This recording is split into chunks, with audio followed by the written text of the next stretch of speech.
So, fellas, thanks for joining me here. I've got bad news and then good news. I'll start off with the bad news. April 1st, Cubs opening day, they lost. That's the bad news. And I know that you guys are very sad with me. But the good news is that Rivian keeps hitting singles or keeps getting wins, whatever baseball analogy you want to insert right now.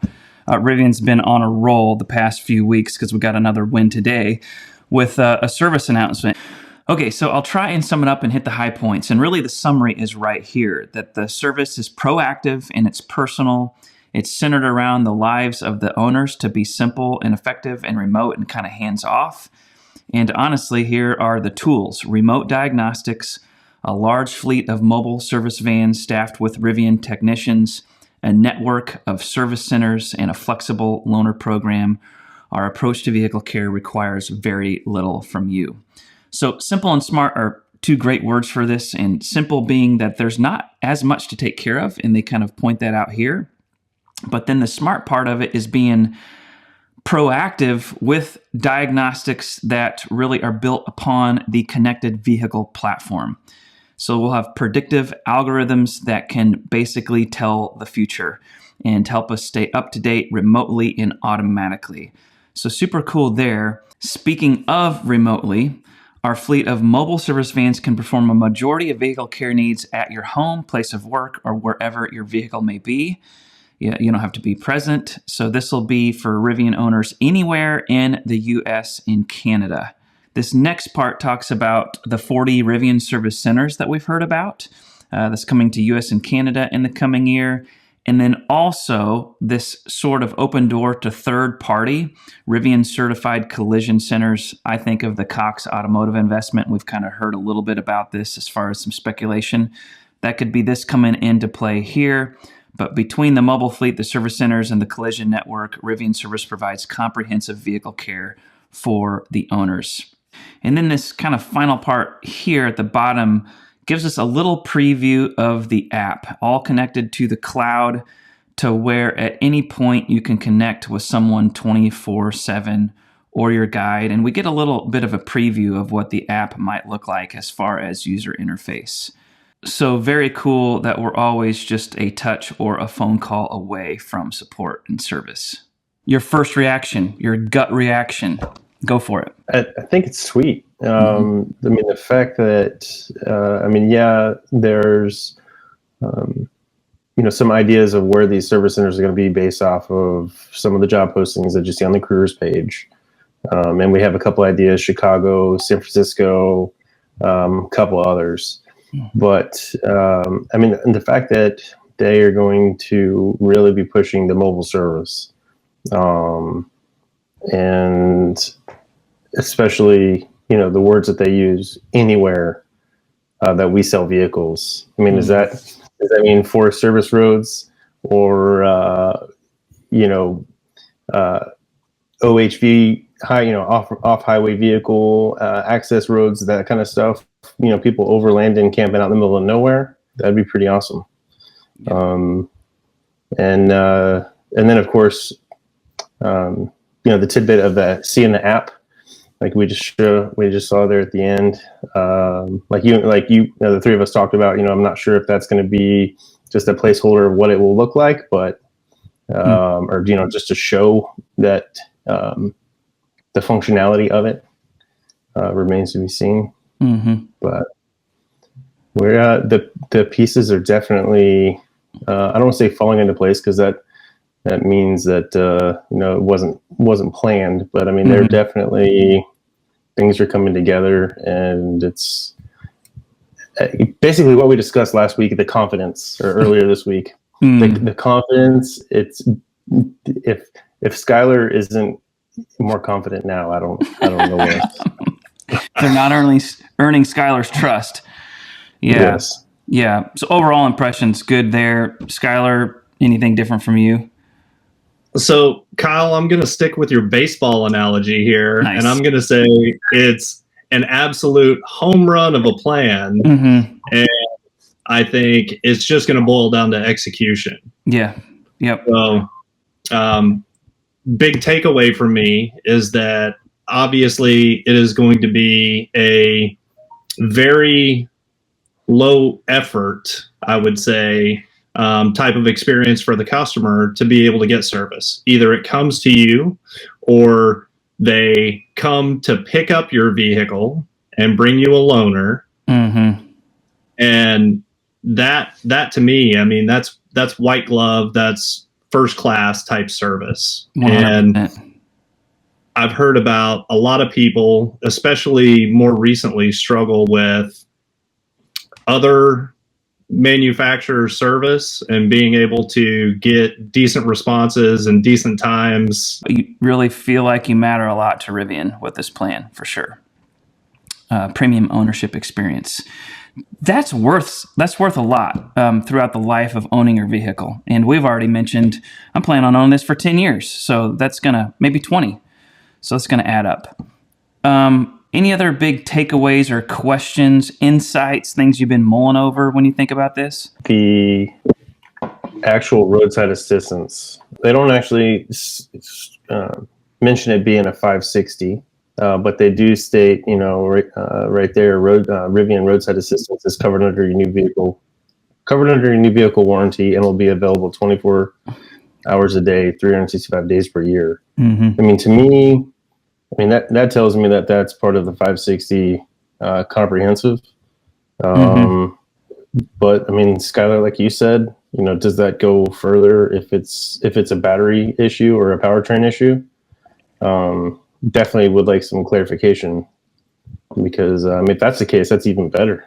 There's not a lot of companies out there that offer roadside assistance without you paying an arm and a leg for it. Right. And I totally agree. Even if it's just 560, that's awesome. But especially with the remote diagnostics, if they can tell what the problem pertains to, and it potentially goes up to the powertrain warranty of 8175, that'd be even better.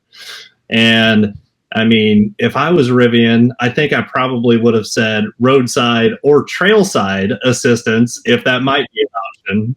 But yeah, going back to the diagnostics, I think it's crazy the fact that the car could actually probably order parts and get with the back end of their warehouse and their basically check quantities, you know what I'm saying? To make sure that they've got the parts necessary. So that way, when issues do arise, they're going to know that they've got the parts and they're not waiting for it.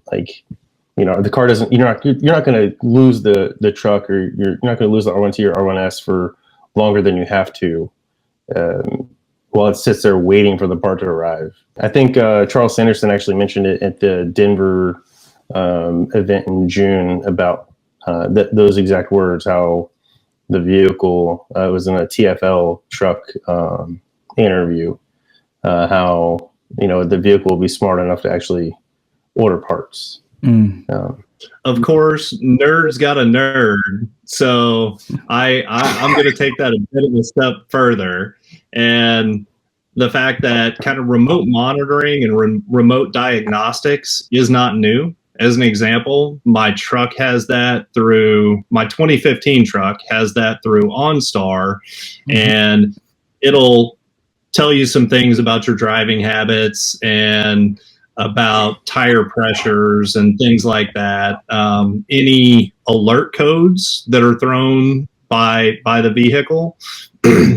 But it sounds to me like Rivian, with their architecture and even more sensors, is going to take that a huge leap forward and actually stream more data from systems to be able to do predictive analysis with their algorithms on, way before a noticeable issue occurs. And to me, that is pretty incredible. And the power of all that data, if they harness it correctly, could mean huge things for the customer base.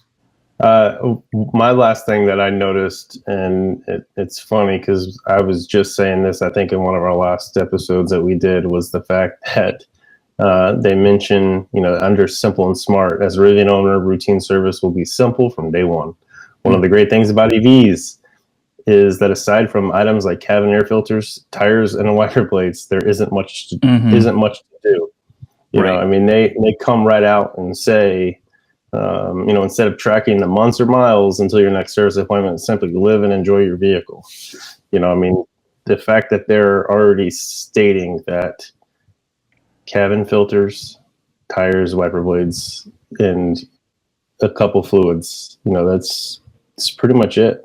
And man, if you saw how my wiper blades work right now, those things are going to last 20 years. I mean, I'm just like, yeah, I think I can. If I duck just the right way, I got a clear shot. Yeah.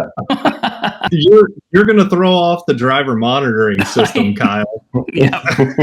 Please change your wiper blades.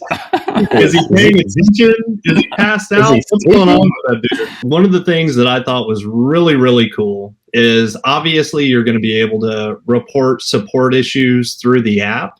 Mm-hmm. But the other thing that it mentioned is that service team is there 24/7, and you can actually contact them directly from the vehicle. Yep. So if something feels funny or if something's a little bit off, I mean, you could be driving and dial it up without, reporting a service issue through the app.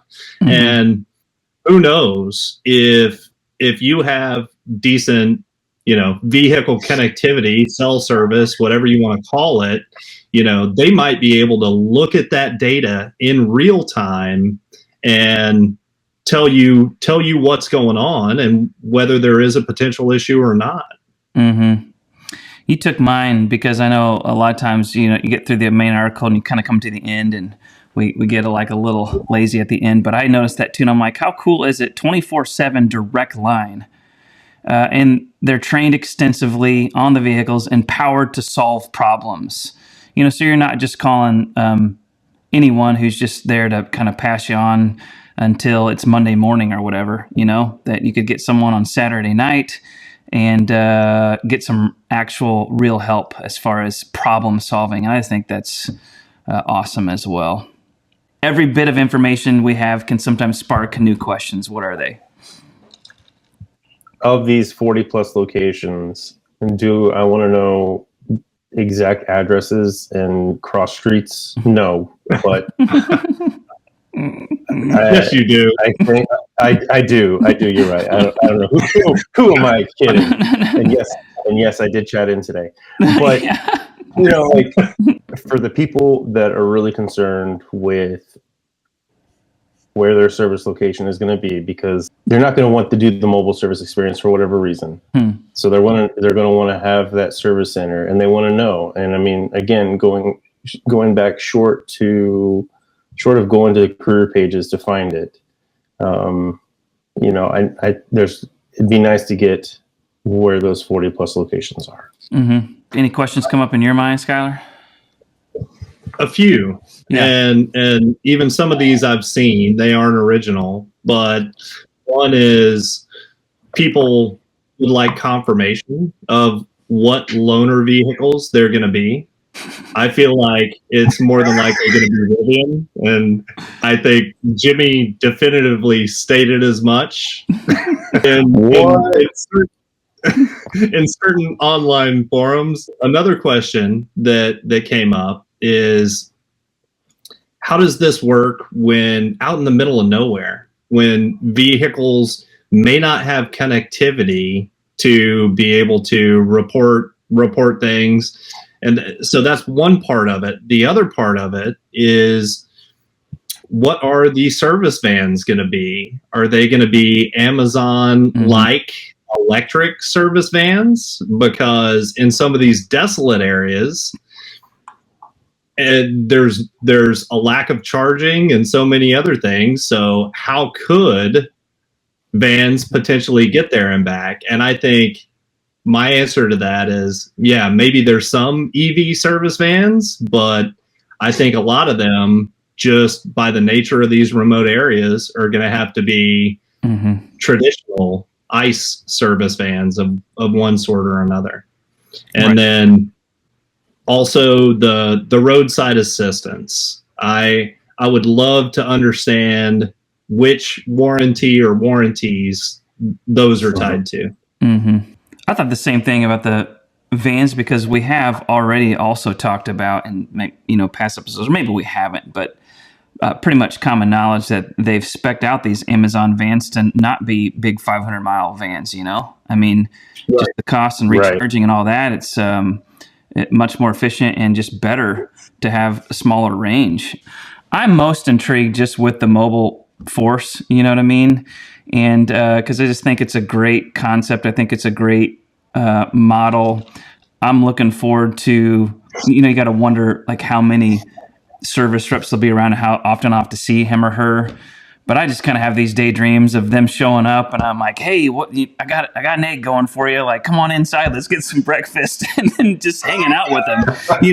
Like, come on, like, I don't want to go to work. I want to see you do stuff to the Rivian. Like, I want to hang out. So it's like going to be my new bestie. So now I have all kinds of besties through Rivian.